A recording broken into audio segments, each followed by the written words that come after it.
చిన్న అనౌన్స్మెంట్, మన యొక్క మాస్టర్ టీవీ ఎడ్యుకేషన్ యాప్ అనేది ప్లే స్టోర్లో మరి అందుబాటులో ఉందండి. టెట్కు సంబంధించి ఎవరైతే అభ్యర్థులు ప్రిపేర్ అవుతున్నారో ఎస్ఏ సోషల్ వారికి టెస్ట్ సిరీస్ అనేది తీసుకురావడం జరిగింది. ఇందులో భాగంగా మీకు 200 టెస్టులకు పైగా రాసుకునేటటువంటి అవకాశం ఉన్నది. ఇందులో ప్రతిరోజు మీకు మరి చాప్టర్ వైజ్గా టెస్టులు అందించడం జరుగుతుంది. అదేవిధంగా మోడల్ టెస్టులు ఉంటాయి. ఎగ్జామ్కి ముందు మీకు గ్రాండ్ టెస్టులు కూడా నిర్వహించడం జరుగుతుంది. మరి ఎస్ఏ సోషల్ వాళ్ళకి కాకుండా మన దగ్గర ఎస్జిటి వాళ్ళకు కూడా మరి టెస్ట్ సిరీస్ అనేది అందుబాటులో ఉంది. యాప్లో ఖచ్చితంగా డౌన్లోడ్ చేసుకోండి. కేవలం 199 రూపీస్కే ఈ యొక్క కోర్స్ అనేది ఇస్తున్నాము. దీక్షా శ్రమేణ విద్యా వర్ధతే. Welcome back to our YouTube channel. మీరు చూస్తున్నారు మాస్టర్ టీవీ. నేను మీ విజయ్ కుమార్. టీచర్ ఉద్యోగం మీరు లక్ష్యంగా పెట్టుకుంటే గనక నేను ఈ వీడియోలో చెప్పబోయేటటువంటి 8 రూల్స్ ఈ వీడియో చూసిన వెంటనే తక్షణమే జాబ్ వచ్చేంత వరకు మీ జీవితంలో ఈ 8 రూల్స్ పాటించండి. ఖచ్చితంగా మీకు తప్పకుండా ఉద్యోగం మరి వస్తుంది. డిఎస్సిలో నువ్వు విజయం సాధిస్తావు. ఏంటి ఆ 8 రూల్స్ ఏంటి సార్ అనేటటువంటి విషయాన్ని మనం ఈ వీడియోలో చూసే ప్రయత్నం అయితే చేద్దాం. వీడియోని తప్పకుండా ప్రతి ఒక్కరూ లైక్ చేయండి. ఈ యొక్క వీడియోని మీ ఫ్రెండ్స్ అందరికీ కూడా వాట్సాప్ గ్రూప్లలో షేర్ చేయండి.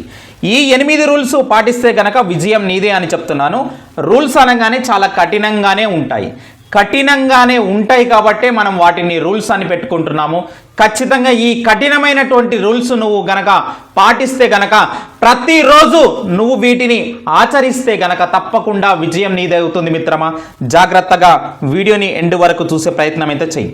అయితే వీడియోలోకి వెళ్లే ముందు ఇక్కడ ముఖ్యంగా మీరు గమనించాల్సింది ఏంటంటే టెట్ మార్కులు కీలకం అని చెప్పేసి గుర్తించు. Very very important. TET exam నీకు అతి చేరువలో ఉంది. ఇప్పుడు మరొకసారి టెట్ స్కోర్ ఇంప్రూవ్ చేసుకోవడానికి కానీ కొత్తగా రాసే వాళ్లకు టెట్ క్వాలిఫై అయ్యి మరి మంచి స్కోర్ సాధించడానికి మంచి అవకాశం వచ్చింది మిత్రమా. దీనిని ఉపయోగించుకో. టెట్ మార్కులు కీలకమని గుర్తించు. ఏం సార్ టెట్ స్కోర్ తక్కువ ఉంటే మరి డిఎస్సిలో ఉద్యోగం సాధించలేమా? సాధించిన వాళ్ళు చాలా మంది ఉన్నారు కదంటే ఉన్నారు. 80 మార్కులు వచ్చినటువంటి వాళ్ళు కూడా టెట్లో 80 స్కోర్తోని ఉన్నటువంటి వాళ్ళు కూడా డిఎస్సిలో టీచర్ ఉద్యోగం సాధించారు. కానీ వాళ్ళు డిఎస్సిలో చాలా కష్టపడ్డారు అనేటటువంటి అంశాన్ని మాత్రం నువ్వు మర్చిపోకు. అయితే టెట్ మార్కులు కనుక నీకు కొంచెం ఎక్కువగా ఉంటే కనుక ఆ కాన్ఫిడెన్స్ లెవెల్ అనేది నీకు ఎక్కువగా ఉంటుంది. అది నీకు బూస్టప్గా ఉంటుంది అనేటటువంటి విషయాన్ని మాత్రం నువ్వు మర్చిపోకు మిత్రమా. టెట్ మార్కులు కీలకం అని చెప్పేసి గుర్తించు. ఇక చూసినట్లయితే మనకు రూల్ నెంబర్ 1 ఏంటంటే కనుక సోషల్ మీడియాకి దూరంగా ఉండడం. చాలా మంది చేస్తున్నటువంటి అతిపెద్ద మిస్టేక్ ఇది. సోషల్ మీడియాకి మరి దూరంగా ఉండండి. ప్రతిరోజు మీకు తెలియకుండానే యూట్యూబ్లో కానీ షార్ట్స్ అంటూ, తర్వాత ఇన్స్టాగ్రామ్ రీల్స్ అంటూ, ఫేస్బుక్ అంటూ, మరి వాట్సాప్లో చాటింగ్ అంటూ, ఈ విధంగా మీరు మీకున్నటువంటి అతి ముఖ్యమైనటువంటి అతి విలువైనటువంటి సమయాన్ని మీరు కిల్లింగ్ చేస్తున్నారు, టైం కిల్లింగ్ చేసుకుంటున్నారు. కాబట్టి దీనిని మీరు చాలా వరకు తగ్గించండి. ఖచ్చితంగా మీకు సమయం ఎక్కువగా దొరుకుతుంది. అంటే ఇంపార్టెంట్ అయినటువంటి వాట్సాప్ గ్రూప్లలో ఉండండి, ఓకేనా. ఇంపార్టెంట్ అయినటువంటి టెలిగ్రామ్ గ్రూప్లో ఉండండి. ఇంపార్టెంట్ అయినటువంటి మరి వీడియోస్, ఎడ్యుకేషన్ పర్పస్ ఉన్నటువంటి వీడియోస్ మాత్రమే చూడండి. అదర్వైజ్ మిగతావన్నీ కూడా అవాయిడ్ చేయమని చెప్తున్నాను. Rule number 2 collect academic books అండి.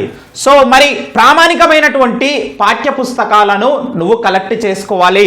రోడ్డు మీద 100 రకాలైనటువంటి పబ్లికేషన్స్ మరి అమ్ముతూ ఉంటారు. అవన్నీ చదువుకుంటూ పోతే మాత్రం నువ్వు డిఎస్సిలో ఉద్యోగం సాధించలేవు. అకాడమిక్ పుస్తకాలు మాత్రమే ఇందుకు నీ యొక్క విజయానికి దోహదం చేస్తాయని చెప్పేసి గుర్తుపెట్టుకో. ఏవైనా బిట్స్ ప్రాక్టీస్ కోసము ఏదైనా ఒక మంచి టెస్ట్ సిరీస్ అనేది తీసుకో. కానీ సో మరి అనేకమైనటువంటి పుస్తకాలు కొనుక్కొని నువ్వు అవి చదువుకుంటూ కూర్చుంటే గనక నువ్వు విజయం సాధించలేవు. కాబట్టి అకాడమిక్ పుస్తకాలు సో మొత్తం కూడా కలెక్ట్ చేసుకో. నీ యొక్క సబ్జెక్టుకు సంబంధించి నువ్వు ఎస్జిటి ప్రిపేర్ అవుతున్నావా, స్కూల్ అసిస్టెంట్ ప్రిపేర్ అవుతున్నావా, లాంగ్వేజ్ పండిట్ ప్రిపేర్ అవుతున్నావా, వాట్ ఎవర్ ఇట్, దానికి కావలసినటువంటి పాఠ్య పుస్తకాలు మరి కలెక్ట్ చేసుకో. అవి మాత్రమే 1కి 10 సార్లు చదువు. వేరే బుక్స్ చదవద్దని చెప్పేసి నేను చెప్తున్నాను. రైట్. రూల్ నెంబర్ 3 చూడండి. ప్రిపరేషన్ ప్లాన్ అనేది ఉండాలండి.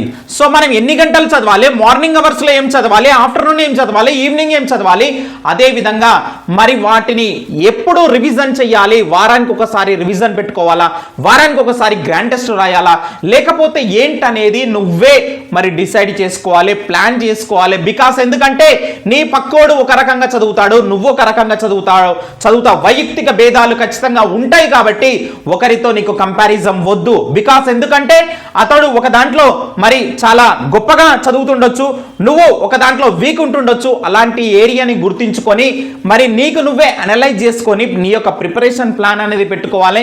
డిఎస్సి ఎగ్జామ్ డేట్ వచ్చేంత వరకు నేను ప్రతి సబ్జెక్టుని ఎన్నిసార్లు రివిజన్ చేయగలుగుతాను, ఆ యొక్క టైం టేబుల్ ఏంటి అనేది ఖచ్చితంగా ఒక టైం టేబుల్ వేసుకొని గోడ మీద అతుకబెట్టుకొని రూమ్లో ఆ టైం టేబుల్ని ఫాలో అవ్వు. నీకు అతి కష్టమైనటువంటి సబ్జెక్ట్స్ ఏవైతే ఉన్నాయో అవి ముందుగా ఫస్ట్ ప్రయారిటీగా చదివేటందుకు నువ్వు ప్రయత్నం అయితే చెయ్యి. రూల్ నెంబర్ 4 అంటున్నాను, నెవర్ పోస్ట్ పోన్. చాలా మంది చేసేటటువంటి అతి పెద్ద మిస్టేక్ ఇదే. సో అంతా రెడీ చేసుకుంటారు, బుక్స్ కలెక్ట్ చేసుకుంటారు, మరి ప్రిపరేషన్ కావాలని చెప్పేసి అనుకుంటారు. కానీ ఈ రోజు కాదు రేపు ప్రిపేర్ అవుదాము, ఈ రోజు బాగాలేదు రేపు ప్రిపేర్ అవుదాం అంటూ పోస్ట్ పోన్ చేస్తూ ఉంటారు. సో ఈ విధంగా పోస్ట్ పోన్ చేయడం వల్ల మీరు చాలా అతి ముఖ్యమైనటువంటి సమయాన్ని కోల్పోతారు. సమయాన్ని మాత్రమే కాదు, మీ జీవితాన్ని కోల్పోతారు. అది గుర్తుపెట్టుకోండి. మీ కుటుంబం యొక్క జీవితం, ఈ యొక్క ఉద్యోగం అనేది మీ జీవితం అన్నీ బాగుండాలి అంటే గనక నువ్వు ఖచ్చితంగా నువ్వు అనుకున్నటువంటి లక్ష్యం ఏదైతే ఉందో అతి పవిత్రమైనటువంటి ఉద్యోగం, ఉపాధ్యాయ వృత్తి అని చెప్పేసి గుర్తుపెట్టుకో. మరి రాబోయే తరాన్ని సృష్టించేటటువంటి ఒక్క అవకాశం నీకు మాత్రమే ఉంది అని చెప్పేసి గుర్తుపెట్టుకో మిత్రమా. So never post phone. Rule number 5, stop repeated coaching. ఎవరైతే ఫస్ట్ టైం కోచింగ్కి వెళ్ళాలనుకుంటున్నారో వారు వెళ్ళండి, నో ప్రాబ్లం. అది కూడా ఇప్పుడే చేయండి. డిఎస్సి నోటిఫికేషన్ వచ్చిన తర్వాత నేను కోచింగ్ వెళ్తాను, కోచింగ్ తీసుకుంటానంటే కనుక నువ్వు సక్సెస్ అవ్వలేవు. బికాస్ ఎందుకంటే కనుక కోచింగ్ తీసుకునేటప్పుడు వాళ్ళు అక్కడ సిలబస్ కంప్లీట్ చేయకపోతే కనుక నువ్వు సపరేట్గా మళ్ళీ చదువుకోలేవు. ఓన్లీ వినడం మాత్రమే అవుతుంది ఈ సిలబస్ని. కాబట్టి నువ్వు బిట్స్ ప్రాక్టీస్ చేయడం కానీ నీ సొంతంగా చదవడం కానీ మరి ఇట్లాంటివన్నీ చెయ్యలేవు. కాబట్టి సో ఫస్ట్ టైం ఎవరైతే కోచింగ్ వెళ్ళాలనుకుంటున్నారో వెళ్ళండి. మరి ఆల్రెడీ కోచింగ్ తీసుకున్నటువంటి వాళ్ళు ఎవరైతే ఉన్నారో ఈ మనకు రిపీటెడ్ కోచింగ్ వెళ్ళాలి అనుకునే వాళ్ళు అస్సలు వెళ్ళొద్దండి. సో ఎందుకంటే కనుక నేను ఎందుకు చెప్తున్నానంటే కనుక మీరు కోచింగ్ వెళ్తే కనుక సో మీ యొక్క టైం అనేది చాలా వేస్ట్ అవుతుంది. అక్కడ ఓన్లీ చెప్పి ప్రతి బ్యాచ్లో అంటే నువ్వు ఫస్ట్ టైం ఏదైతే కోచింగ్లో తీసుకున్నావో అదే సిలబస్ చెప్తారు, అదే ఎగ్జాంపుల్స్ చెప్తారు, క్లాస్లో అదే జోకు వేస్తారు. జోకు కూడా మారదండి. సో ఎన్ని బ్యాచ్లు మారినా కానీ ఆ చాప్టర్ చెప్పేటప్పుడు ఆ మాస్టారు అదే జోకు వేస్తాడు. కాబట్టి గుర్తుపెట్టుకోండి. సో రిపీటెడ్ కోచింగ్ మాత్రం వద్దు, ఒక్కసారి కోచింగ్ తీసుకుంటే సరిపోతుంది. Right. Rule number 6, stay away from fake aspirants. So మరి నీ యొక్క రూమ్లో సీరియస్ ఆస్పిరెంట్స్ ఉంటే కనుక ఓకే, ఫేక్ ఆస్పిరెంట్స్ ఉన్నారా, చదువుతున్నట్టుగా నీతో పాటు నటిస్తున్నారా, సో వాళ్ళకి కొంత నువ్వు దూరంగా ఉండు. నీకు ఎంకరేజ్ చేసేటువంటి వాళ్ళతో మాత్రమే నువ్వు ఫ్రెండ్షిప్ చెయ్యి. సో ఎందుకంటే కనుక నీ యొక్క ప్రిపరేషన్కి అది చాలా అడ్డు అవుతుందని చెప్పేసి గమనించుకో మిత్రమా.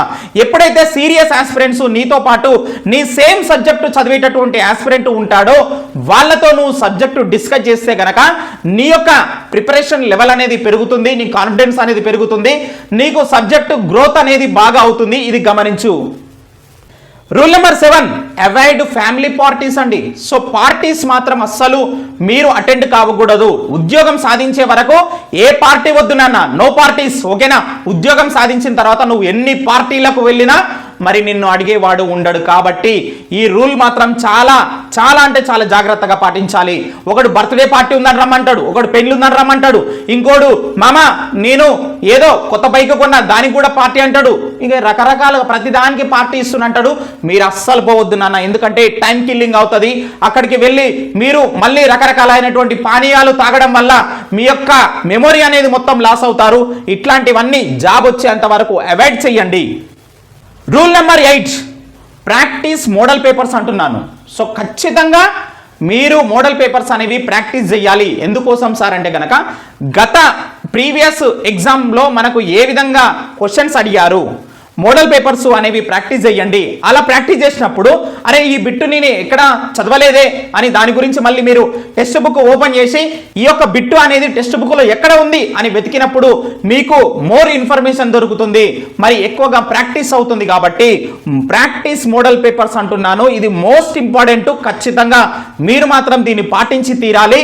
అదేవిధంగా డిఎస్సిలో జాబ్ మరి సాధించాలంటే కనుక మీరు ప్రతి ఒక్క సబ్జెక్టుని ఎంత లేదన్నా కానీ 3 సార్లు అంతకన్నా ఎక్కువనే చేసినా పర్లేదు 3 నుంచి 4 సార్లు మాత్రం ప్రతిదీ కూడా రివిజన్ కావాలి. అది కంటెంట్ కానీ పర్స్పెక్టివ్ ఎడ్యుకేషన్ కానీ వాట్ ఎవర్ ఇట్ ఏదైనా ఉండనివ్వండి 3 సార్లు మాత్రం మస్ట్ అండ్ షుడ్ రివిజన్ అయితే ఖచ్చితంగా ఉండాలి, గుర్తుపెట్టుకో.